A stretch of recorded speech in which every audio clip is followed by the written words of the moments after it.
What's up everyone, welcome to another video. In this video, I will make these trees maintenance free. I've been weeding and mowing around them for over 3 years, and there's 23 of them. It wasn't so bad when they were smaller, starting at about 1 foot tall. But it's quite time consuming, and now that they're getting bigger, with many well over 6 feet tall, it's also more difficult. And if interested, I do post a video with growth stats every year. Now let's get this started. First, I pulled up my irrigation hose. It's just a garden hose that runs along the line of trees, with a small hole drilled at each tree for water to come out. Then I cut the grass short around all of the trees. And the line of trees is prepared for the next phase.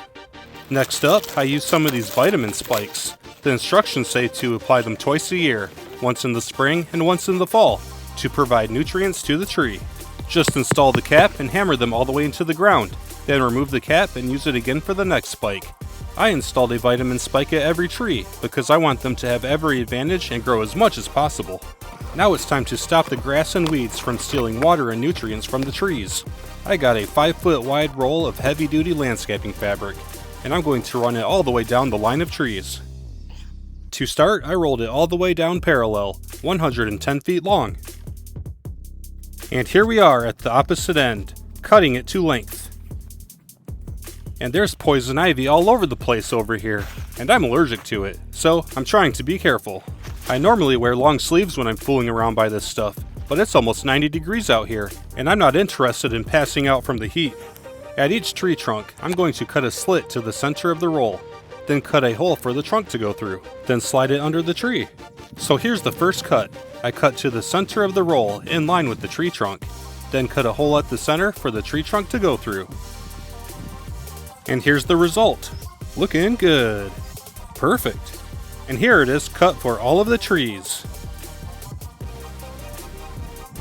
And then it was time to slide the roll under the trees, and I continued to slide it under all the way down the line. I will point out that reaching around in there, the leaves on these trees cut up my arms. I had tons of little micro cuts all over them the next day. But I didn't get poison ivy, so that's a win. And it was hot, so I don't regret not wearing long sleeves. And here we are. There's a 5 foot wide barrier all the way down. Next, it's time to stake it down. I have a bunch of these stakes left over from a net fence. Then I cut a 2.5 foot long by about 1 foot wide strip for each tree to cover the cut that I added to slide around the tree trunks. I slipped the strip underneath the cut and then staked everything down. Here's a close look at the strips installed and everything staked down.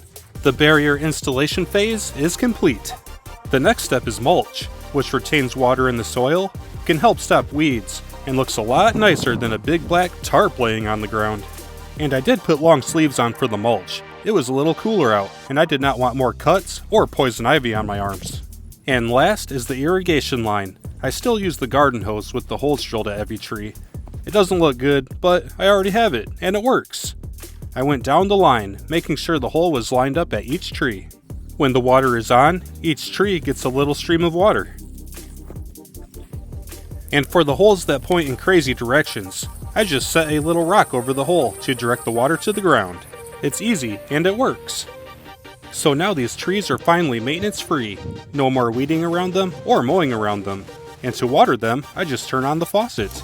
This will save me so much time, and I'm glad I finally did it. So, I hope you found this helpful or entertaining. Have a great day, and I'll see you in the next video.